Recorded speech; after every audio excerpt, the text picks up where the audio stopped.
Praise the lord. దేవుని పరిశుద్ధ గ్రంథంలో నుండి సామెతల గ్రంథము 27వ అధ్యాయం 28వ వచనం. సామెతల గ్రంథం 27వ అధ్యాయము 28వ వచనం. ప్రాకారము లేక పాడైపోయిన పురములెంతో, తన మనస్సును అణుచుకొనలేని వాడును అంతే. చిన్న ప్రార్థన. మహాపరిశుద్ధులైన మా తండ్రి, ప్రేమ కలిగిన మా దేవా, నీ ఘనమైన గొప్ప నామమునకు కృతజ్ఞతాస్తుతి స్తోత్రాలు వందనాలు చెల్లించుకుంటూ మహిమపరుస్తున్నాను. ఈ సాయంకాల వేళ నీ రక్త ప్రోక్షణ కిందకు వచ్చి నాయన నేను ఘనపరుస్తుండగా, నీ దివ్య వాక్యాన్ని మేము ధ్యానించడానికి వెళుచుండగా మాతో మీరు మాట్లాడమని ప్రార్థిస్తున్నాను. వినగల చెవులు, గ్రహించగలిగిన హృదయాలు మీరు మాకు అనుగ్రహించండి నాయన. నీకు స్తోత్రం. నీ వాక్య సత్యాన్ని ప్రజల జీవితాల్లోనికి నాయన నీవు అనుకున్న రీతిలో అందునట్లుగా సహమదాయిచ్చేయండి. అల్పడను నీ పాదధులని తండ్రి, నీ సులోచన మరుగుపరిచి అభిషేకించి మీరు మాట్లాడండి. పిలిచిన దేవుడవు, నమ్మదగిన వాడు కనుక స్తుతులు చెల్లించి నీ ఆత్మ సహమును కోరి నీ కృప మీద ఆధారపడి యేసయ్య నామములో అడిగి పొందుచున్నాము తండ్రి. ఆమేన్. హల్లెలూయా. Praise the lord. దేవునికి స్తోత్రం కలుగును గాక. ఈ సాయంకాల వేళ మరోసారి యేసుక్రీస్తు ప్రభు నామములో మీ అందరికీ నా యొక్క శుభములు వందనాలు తెలియజేస్తూ, తండ్రి, కుమార, పరిశుద్ధాత్మ దేవుని యొక్క ప్రేమ, కృప, సమాధానము, ఆదరణ మీ అందరికీ తోడై ఉండునుగాక. ఈరోజు చదువుకున్న ఈ లేఖన భాగంలో సామెతల గ్రంథము 25వ అధ్యాయంలో 28వ వచనంలో, ప్రాకారము లేక పాడైన పురం ఎంతో, తన మనస్సును అణుచుకొనలేనివాడును అంతే. ఒక మనిషి జీవితాల్లో మనస్సును గురించి మాట్లాడుతూ, మనస్సును అణుచుకునుట అనే దాని గురించి మాట్లాడుతూ, దానికి ఎగ్జాంపుల్ తీసుకొచ్చి ఏమన్నంటే ప్రాకారము లేని పట్టణము లేదా పురము అనే పదాన్ని వాడాడు. అంటే ఒక పురము లేదా ఒక గ్రామము లేదా ఒక పట్టణము సురక్షితముగా ఉండాలి అన్నప్పుడు దేవుని ప్రజలు మనం గమనించాలి. అది సురక్షితంగా ఉండడానికి చాలా కారణాలు ఉన్నా అందులో ఒక ముఖ్యమైన కారణం ఏంటంటే వాటి చుట్టూ ప్రాకారములు అవసరం. ఎవరికైతే లేదా ఏ పట్టణమునకైతే ప్రాకారం ఉన్నదో ఆ పట్టణానికి క్షేమం అన్నది ఉంటుంది. ఆ పట్టణానికి అపాయములో నుండి తప్పించబడగలిగిన అవకాశం ఉంది. ఆ పట్టణము నిర్భయముగా ఉండడానికి అవకాశము కలుగుతుంది.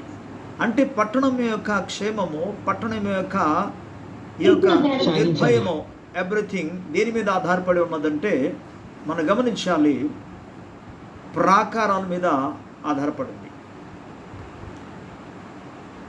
సో అందుకే మీరు చూడండి, యెరికో పట్టణాన్ని గురించి మనం ఆలోచన చేస్తే, యెరికో పట్టణంలో ఉన్న ప్రజలందరూ కూడా సురక్షితముగా ఉన్నారు. దేవుని యొక్క సంకల్పము, దేవుని యొక్క పద్ధతితో, దేవుని యొక్క మెథడ్లో ఇశ్రాయేలు ప్రజలు వెళ్ళారు కాబట్టి యెరికో గోడ కూలిపోయి లోపల ప్రవేశించి వాటిని ఇశ్రాయేలు ప్రజలు స్వాధీనపరుచుకున్నారు. దాన్ని బట్టి దేవునికి స్తోత్రం కలుగును గాక. అయితే మనం గమనించాలి, ఒకవేళ దేవుని పద్ధతితో, దేవుని యొక్క ప్రణాళికతో, దేవుని యొక్క మెథడ్లో కానీ వెళ్లకుండా ఇంకా ఇతర ఏ రాజులు కానీ వచ్చి ఆ రాజ్యం మీద కానీ ఆ పట్టణం మీద వారు ప్రయత్నం చేస్తున్నా ఆ పట్టణ ప్రజలను గెలవడం అనేది, వాటిని స్వాధీనం చేసుకోవడం అనేది చాలా కష్టం. ఎందుకంటే ఆ దినాల్లో ఉన్న యెరికో పట్టణంలో ఉన్న ప్రజలందరికీ ధైర్యం ఏంటంటే ఆ పట్టణం చుట్టూ ఉన్న యొక్క ప్రాకారమే. అంటే మరో మాటది చెప్పాలంటే ప్రాకారము, కట్టబడి ఉన్న ప్రాకారము, చుట్టూ ప్రాకారం ఉన్న ఈ పట్టణానికి ప్రాకారమే వారికి భద్రత, ప్రాకారమే వారికి ధైర్యం, ప్రాకారమే వారికి రక్షణ అనే విషయాన్ని మనం ఇక్కడ గమనిస్తున్నాం. వాటిని తీసుకొచ్చి ఇప్పుడు పరిశుద్ధాత్మ దేవుడు ఏమంటే, చూడండి ఈ వచనం గమనించండి, తన మనస్సును అణుచుకొనలేని వాడును అంతే అన్నాడు. అంటే తన మనస్సును అణుచుకొనకపోతే వాడు చాలా విషయాల్లో నష్టపోతాడు. మరలా ఎగ్జాంపుల్ చెప్తున్నాను, వాక్యం రాయబడిన ప్రకారముగా ప్రాకారము కూలిపోయినప్పుడు పట్టణములో ఉన్నదంతా కూడా శత్రు చేతికి అప్పగించబడుతుంది. శత్రువు వచ్చి దాన్ని దోచుకుంటున్నాడు. అంటే ఆ పట్టణము ఇక సురక్షితంగా కానీ క్షేమంగా కానీ ఉండడానికి అవకాశం లేదు. అదేవిధంగా ఇప్పుడు 2 పాయింట్లు మాట్లాడుతూ తన మనస్సును అణచుకొనని వాడు, అలాంటి వాడని పదాన్ని వాడి. అంటే మనస్సును ఒక వ్యక్తి అణుచుకొనకపోతే, లేకపోతే అదుపులో ఉంచకపోతే, కంట్రోల్లో ఉంచకపోతే ఎటువంటి నష్టాలు కలుగుతుందో బైబిల్ గ్రంథం నుండి మీకు చూపిస్తా. అందుకే ప్రతి ఒక్క విశ్వాసి జీవితంలో తన యొక్క మనస్సును అణుచుకోవలసిన అవసరత ఎంతైనా ఉంది. ఎందుకంటే మనిషి అన్న వెంటనే చాలా విషయాలు వారికి ఆశలు కలుగుతుంటుంది మనస్సులో. They want to do so many things. వారి జీవితంలో ఎన్నెన్నో పనులు చేయాలని, తినడానికి కావచ్చు, త్రాగడానికి కావచ్చు, ధరించడానికి కావచ్చు, సంపాదించడానికి కావచ్చు. ఓకే, ఇహలోక సంబంధమైన సుఖభోగాలను అనుసరించి నడవాలని, సుఖాలను కూడా అనుసరించి నడవాలని ఆశలు ఎన్నెన్నో ఉంటుంది. కానీ మనసు ఏం చేసుకోవాలి? అణుచుకోవలసిన అవసరత ఉంది. ఒకవేళ అణుచుకోకపోతే వాటి మూలముగా చాలా నష్టాలు కలుగుతాయి. మీకు మొదటి బైబిల్ గ్రంథంలో మొట్టమొదటి యొక్క లేఖనాలు మనం చూస్తే హవ్వ మనకు కనబడుతుంది. ఆదికాండం 3వ అధ్యాయంలో మనం చూస్తుండగా ప్రియరా, దేవుడు ఆదాము హవ్వలతో మాట్లాడుతేమన్నాడంటే, ఆదామా, ఈ తోట అంతా కూడా నీ చేతికి అప్పగిస్తున్నాను. ఈ తోటను నువ్వు కావలి కాయాలి. ఈ తోటలో ఉన్న చెట్లు పనులన్నీ కూడా మీరు తినవచ్చు. మధ్యలో ఉన్న మంచి చెడు జ్ఞానం ఇచ్చే చెట్టు పండ్లు తప్ప మీరు మిగతావన్నీ కూడా తినవచ్చు అని దేవుడు తెలియజేశాడు. గత కాలాలలో మీకు తెలియజేశాను. చాలా సంతోషించవలసిన విషయం, ఆనందించవలసిన విషయం ఏంటంటే, దేవుడు 99% అంటే 99% కూడా దేవుడు స్వతంత్రం ఇచ్చి కేవలం 1% మాత్రము ఆయన కంట్రోల్లో ఉంచాడు. అంటే ఆ తోటలో అనేకమైన చెట్లు ఉన్నాయి, రకరకాల చెట్లు ఉన్నాయి, రకరకాల పండ్లు ఇస్తున్నాయి. అన్ని రకాలుగా స్వేచ్ఛగా తిరుగుతూ అన్ని రకాల చెట్ల యొక్క పండ్లు తినడానికి దేవుడు అవకాశం ఇచ్చాడు. కేవలము 1 చెట్టు పండ్లు మాత్రం తినవద్దని చెప్పాడు. అయితే ఏ రోజునైతే ఆ పండ్లు మీరు తింటారో ఆ దినాన్న మీరు చనిపోతారని దేవుడు సెలవిచ్చాడు. ఇక్కడ మనం గమనించినప్పుడు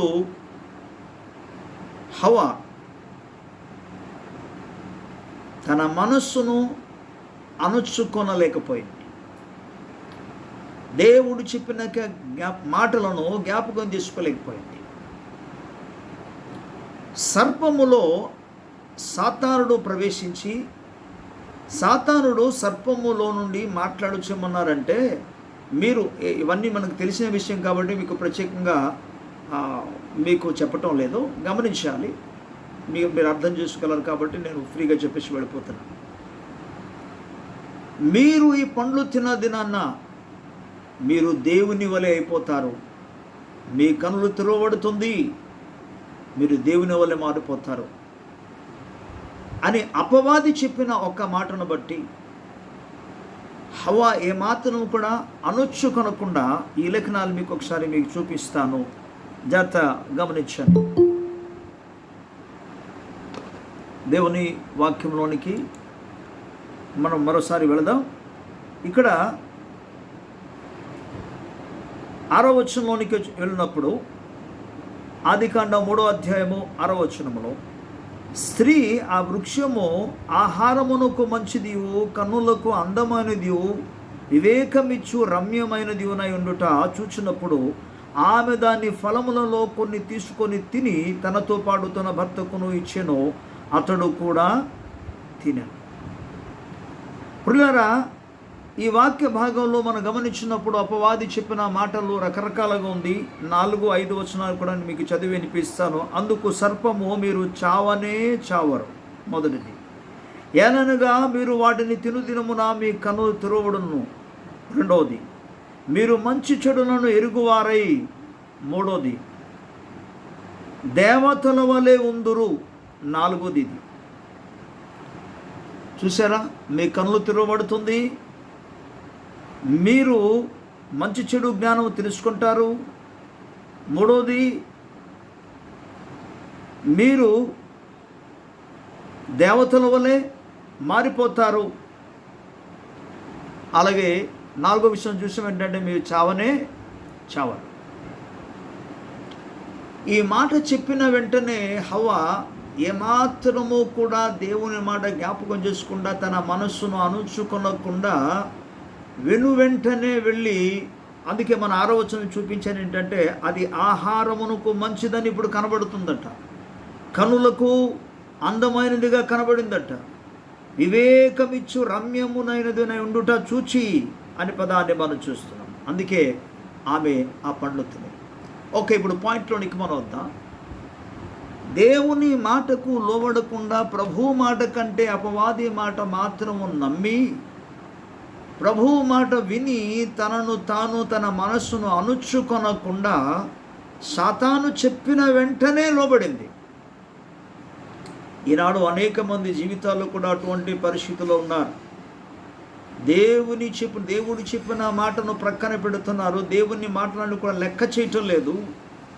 దేవుడు తన వాక్యము ద్వారా, తన సేవకుల ద్వారా, అలాగే తన యొక్క బిడల ద్వారా ఆయన అనేకమైన ఆశీర్వాదకరమైన, మేలుకరమైన, క్షేమకరమైన, ఆశీర్వాదకరమైన, దీవెనకరమైన, ఆరోగ్యకరమైన, సమాధానకరమైన, సంతోషకరమైన మాటలు అనేక విషయాలు ప్రభువు తెలియజేస్తున్నప్పటికీ అనేక మంది జీవితాలలో సాతాను చెప్పిన మాట, ఎందుకంటే అది ఒక ఎర్ర లాంటిది, అది ఒక విధంగా చెప్పాలంటే అది మాయ, లోకాసను చూపించినది. ఆ లోకాసల గురించి చెప్పిన వెంటనే మనస్సును ఏమాత్రము కూడా అణుచుకొనకుండా వెళ్ళి ఆ పండ్లు తిన్నారు. తర్వాత ఏం జరిగింది? ప్రాకారము కూలిపోయిన వెంటనే పట్టణం ఎలాగైతే శత్రువు చేతికి అప్పగించబడుతుందో, అదేవిధంగా అది తిన్న వెంటనే సాతాను వశములోనికి వెళ్ళిపోయారు. వారి జీవితంలో వారి చుట్టూ ఉన్నాక మహిమ వారు పోగొట్టుకున్నారు. అంటే వారికి ఎటువంటి ప్రాకారము లేని పరిస్థితుల్లోనికి వచ్చారు. వారికి ఉన్న ఆ సంరక్షణ వాళ్ళు పోగొట్టుకున్నారు. అంటే వారికి ప్రాకారము లేదు. వారికి ఉన్న పోషణ అంతా కూడా పోగొట్టుకున్నారు. అంటే వారికి ప్రాకారము లేదు. ఇంతకు మునుపు వారు తోటలోపు నుండి అద్భుతమైన ఆహారమును భుజిస్తూ, ఆరోగ్యకరమైన ఆహారం భుజిస్తూ వారు జీవించారు. కానీ ఎప్పుడైతే ప్రాకారము కూలిపోయిందో, పరిపూర్ణముగా శత్రువు చేతిలో వారు చిక్కబడ్డారు. వారి జీవితం ఇక నాశనమైంది. ఇక ఏమాత్రము కూడా ఆ తోటలోనికి రాకుండా వారు సమస్తాన్ని కోల్పోయారు. సో మనస్సును అణుచుకొనకపోవడం మూలముగా జరిగిన భయంకరమైన నష్టము హవ్వ అలాగే ఆదాము వారి జీవితాల్లో వారు అనుభవించారు. ఇక మనకందరికీ తెలిసిన సుపరిచితమైన వాక్యంలోనికి మిమ్మల్ని తీసుకెళ్తున్నాం. ఒకసారి దేవుని వాక్యంలో నుండి, బైబిల్ ఉన్న ప్రతి ఒక్కరు కూడా తెరవాలి. చాలా లేఖనాలు ఉన్నాయి, కానీ 2-3 లేఖనాలు మాత్రం మీకు మీ ముందు పెట్టాలని ఆశిస్తున్నాను.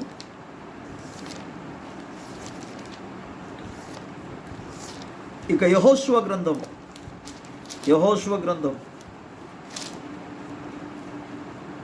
అధ్యాయం, యెహోషువ గ్రంథం 7వ అధ్యాయంలో ఈ వాక్య భాగంలో మనం చూస్తుండగా, పిల్లరా 7వ అధ్యాయంలో ఇశ్రాయేలు ప్రజలు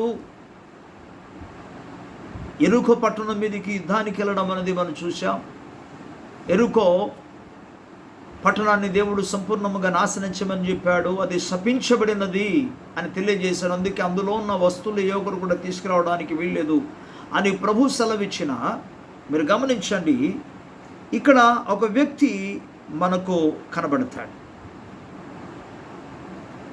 ఈ యొక్క స్థలాల్లో ప్రత్యేకముగా 4వ వచనం నుండి 7వ అధ్యాయము 4వ వచనం నుండి మనం చదువుకుంటే చాలా విషయాలు మనకు కనబడుతుంది.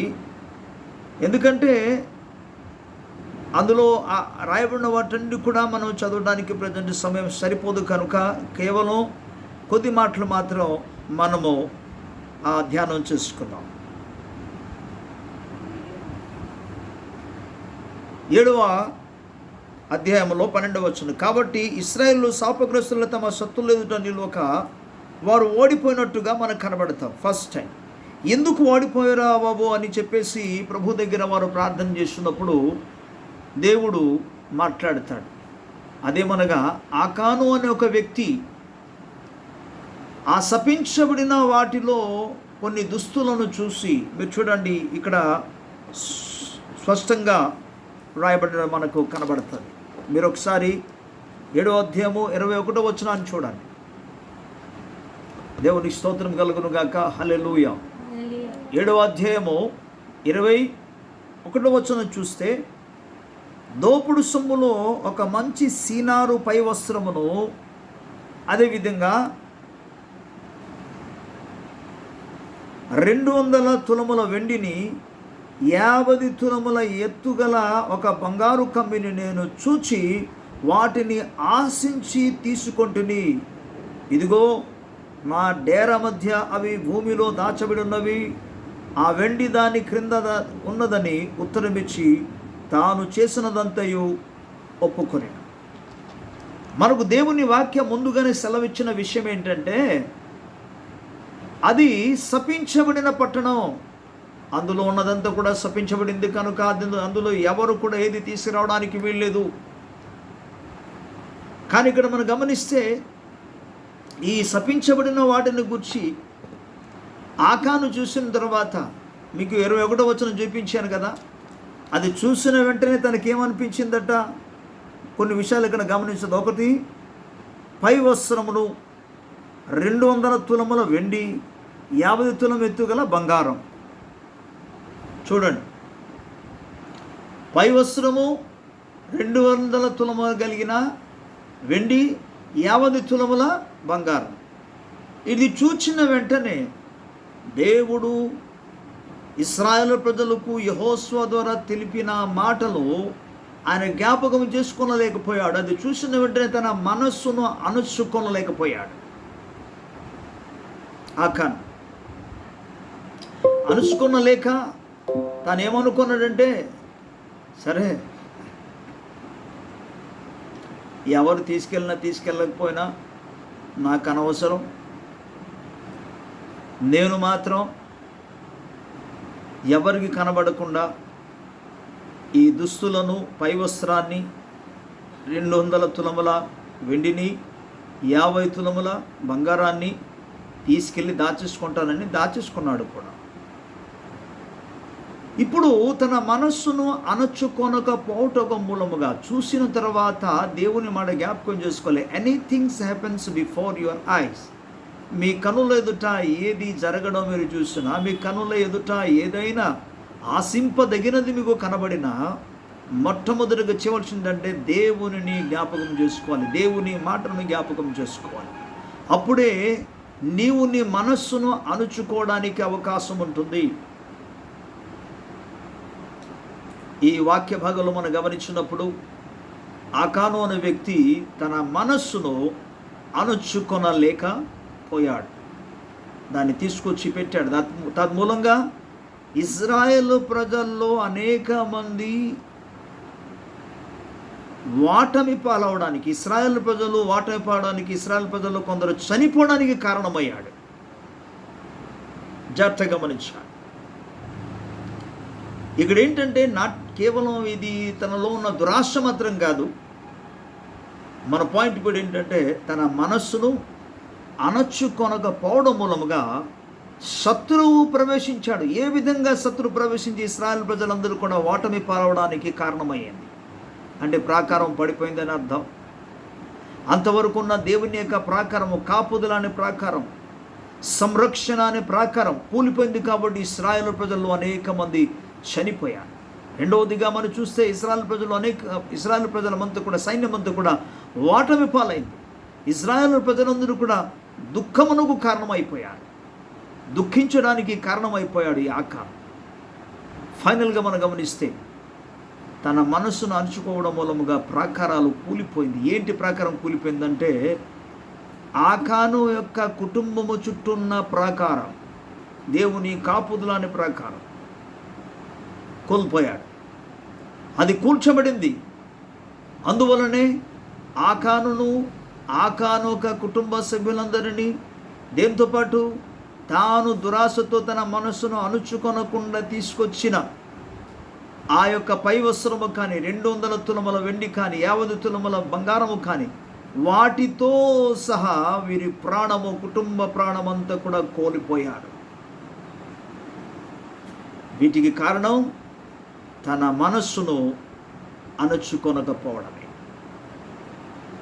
మూడో భాగాల్లో మీకు జ్ఞాపకం చేస్తాను. మనకందరికి తెలిసిన సుపరిచిత వాక్య భాగాలు మీకు చూపిస్తున్నాను. రాజుల గ్రంథం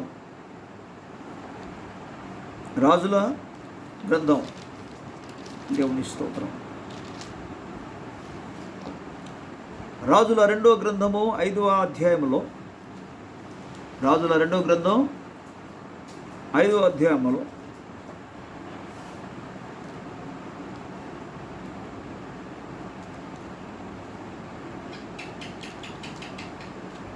ఈ 5వ అధ్యాయం అంతా కూడా మనం చదివితే అక్కడ ఉన్న రాయబడిన పరిస్థితులన్నీ కూడా మనకు కనబడతాయి. అయితే ప్రియులారా, మీరు ఇక్కడ గమనించండి. 20వ వచనం నుండి మనం చదువుకోగలిగితే, 20వ వచనం నుండి చదువుకుంటే మనకు అర్థమవుతుంది. అయితే మీకు 5వ అధ్యాయంలో ఉన్న విషయం అంతా కూడా నేను క్లుప్తంగా మీకు చెప్తున్నాను. సిరియా దేశపు సైన్యాధిపతి అయిన నయమాను ఒక వ్యక్తి ఉన్నాడు. ఈయన సిరియా దేశపు రాజు చేత ఈ యొక్క ఎలీషా దగ్గరికి ఆయన పంపబడ్డాడు. ఎలీషా అతనికి ఆజ్ఞాపించగా, మీకు తెలిసింది కాబట్టి నేను అది కూడా క్లుప్తంగానే చెప్తున్నాను. ఎలీషా ఆ నయమానుతో, నువ్వు అక్కడి నుంచి అలాగ వెళ్ళి యొర్దాను నదిలో 7 మార్లు మునిగిన ఎడల స్వస్థత పొందుతావు అన్న వెంటనే యొర్దాను నదికి వెళ్ళాడు. 7 మార్లు మునిగాడు. మునిగిన తర్వాత పసిబిడ్డ వల్లే తనకు శరీరం మారింది. అద్భుతమైన ఆరోగ్యం పొందుకున్నాడు. దేవుని స్తోత్రం కలుగునుగాక. ఆ తర్వాత మనం చూస్తున్నాం ఏంటంటే, ఈ ఆరోగ్యం పొందిన తర్వాత ఈ నయమాను ఈ యొక్క ఎలీషా దగ్గరికి వచ్చాయా, నీవు సేవించుచున్న దేవుడు గొప్ప దేవుడు, నువ్వు నమ్ముకున్న దేవుడు అద్భుతకరుడు, ఆశ్చర్యకరుడు. నిజంగా నేను చాలా ప్రాంతానికి, చాలా పట్టణానికి, చాలా గ్రామానికి వెళ్ళాను, నా డబ్బులంతా ఖర్చు పెట్టాను, ఎవరేం చేయలేకపోయారు. కానీ నీ దేవుని సెలవిచ్చిన మాట ప్రకారంగా నీవు చెప్పినట్టుగా చేసేటప్పుడు ఈ అద్భుతమైన స్వస్థత నాకు కలిగింది. కనుక ఇక నుండి నేను యెహోవా దేవుని మాత్రం ఆరాధిస్తాను అని ఆయన మాట్లాడాడు. ఆ తర్వాత ఇశ్రాయేలు దేశం నుండి కొంత మట్టి కూడా ఆయన తీసుకెళ్ళాడు.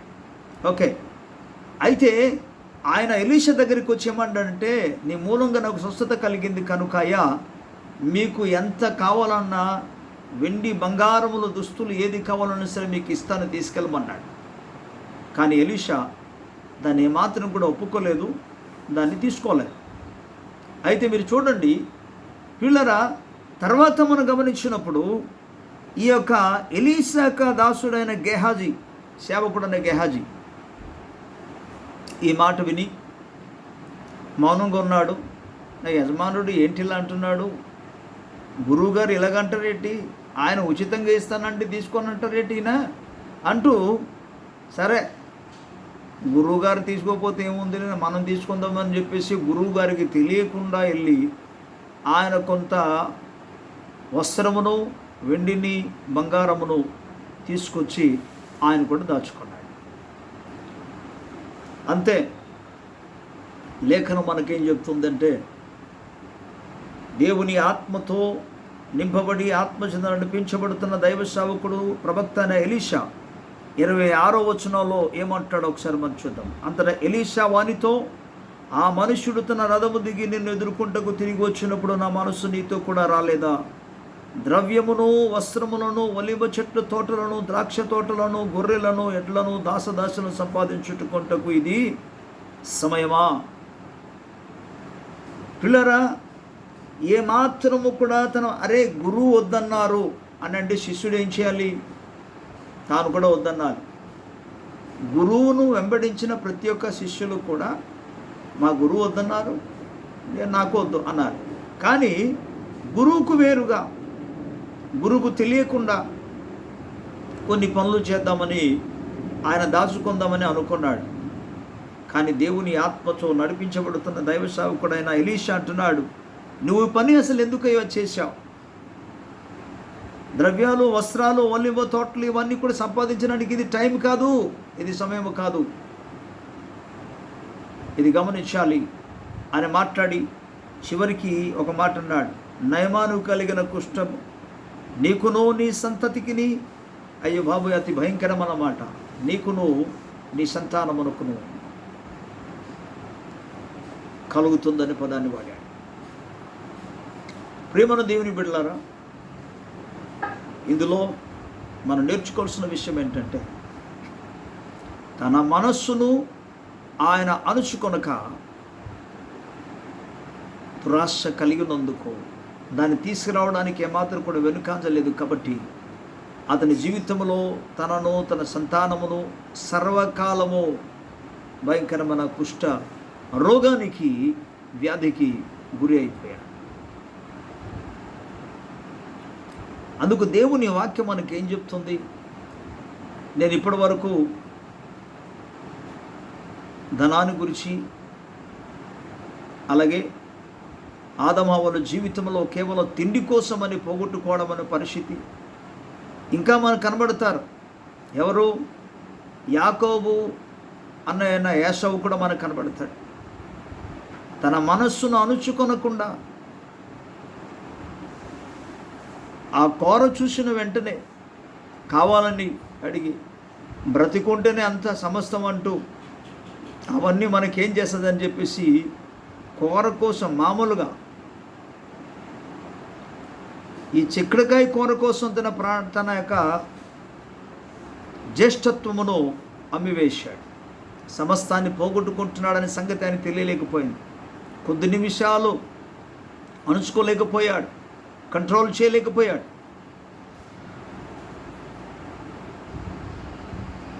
ఇక శరీర కార్యాల విషయానికి వచ్చేటప్పటికీ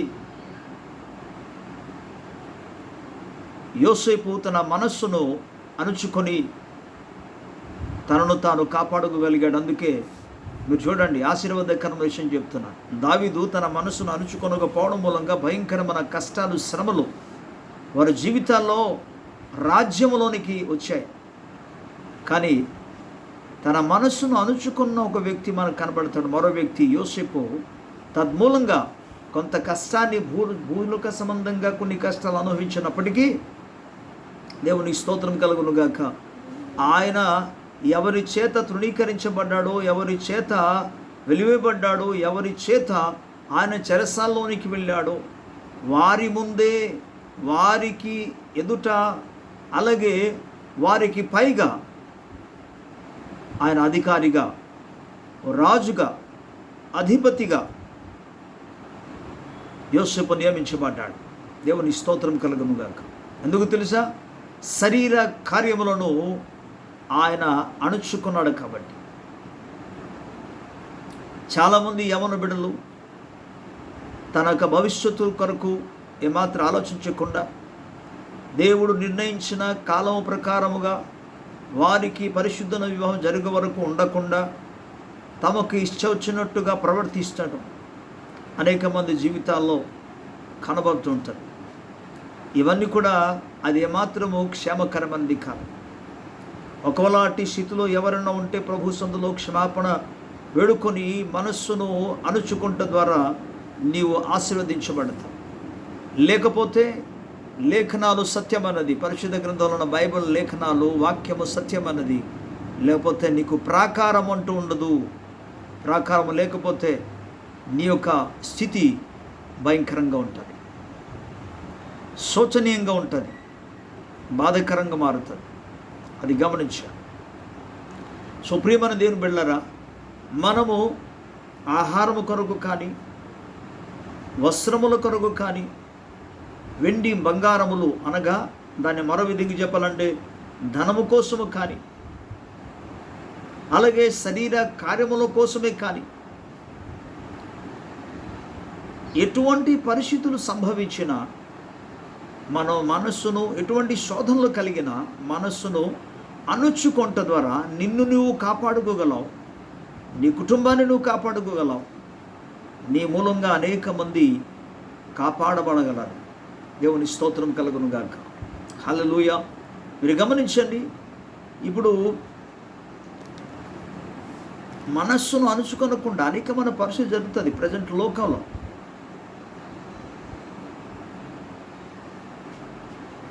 కొంతమంది షుగర్ ఉన్నా సరే తీపి తినడానికి ఏమాత్రం కూడా వెనుకాంచరు. వారు తినాలి. అది ఎందుకు? మీరు అందరు తింటున్నారు కదా, నేను కూడా తినేస్తాను. అందరు తింటున్నారు నిజమే, కానీ నీకు బాగోదు కదా, నీ ఆరోగ్యానికి అది మంచిది కాదు. నీ మనస్సును అణుచుకోవాలి. అనేక విషయాలలో దేవుని బిడ్డలముగా మన మనస్సును అణుచుకొనుట ద్వారా దీవించబడతాడు. దాన్ని మరో కోణాలు మీకు చెప్పాలంటే, తన్ను తాను తగ్గించుకున్నవాడు హెచ్చింపబడతాడు. కాబట్టి ఈరోజు సాయంకాలం దేవుని వాక్యం నుండి మీకు జ్ఞాపకం చేసే విషయం ఏంటంటే, నీ చుట్టూ దేవుని యొక్క ప్రాకారం ఉండాలి. నీ కుటుంబం చుట్టూ దేవుని యొక్క ప్రాకారం అనగా భద్రత అనే ప్రాకారం, సంరక్షణ అనే ప్రాకారం, కాపుదల అనే ప్రాకారం, ఓకే, క్షేమము అనే ప్రాకారం నీ చుట్టూ ఉండాలి అని అంటే, లోకములో కనబడుతున్నా, లోకంలో వినబడుతున్నా లోకాశలలో దేనివైపు నీవు మళ్లించబడకుండా నీ మనస్సును అణుచుకొని, అది ఒకళ్ళు ఆకర్షించిన నీ మనస్సును అణుచుకొని నువ్వు ఉండగలిగితే నిన్ను నువ్వు కాపాడుకోగలవు, నీ కుటుంబాన్ని కాపాడుకోగలవు, నీ యొక్క ప్రజలను నువ్వు కాపాడుకోవడానికి అవకాశం ఉంటుంది. లేకపోతే సమస్య నష్టపోతావు, నువ్వు నష్టపోతావు, నీకు కలిగి ఉన్న సమస్యని కూడా నువ్వు నష్టపోతావు. ఇక యెహోషువ గ్రంథంలో మనం చూసుకున్న వాక్య ఆధార ప్రకారంగా చూస్తే కొంతమంది వాటి మూలంగా చనిపోయారు కూడా. ఇజ్రాయెల్ ప్రజలు కొంతమంది చనిపోయారు. ఇజ్రాయెల్ ప్రజల్లో అనేక మంది ఆ ఓటమి పాలయ్యారు. ఇజ్రాయెల్ ప్రజలందరూ కూడా ఏడ్చేటట్టుగా, వేడిపించడానికి కారకుడుగా మారిపోయాడు ఆ కాలం.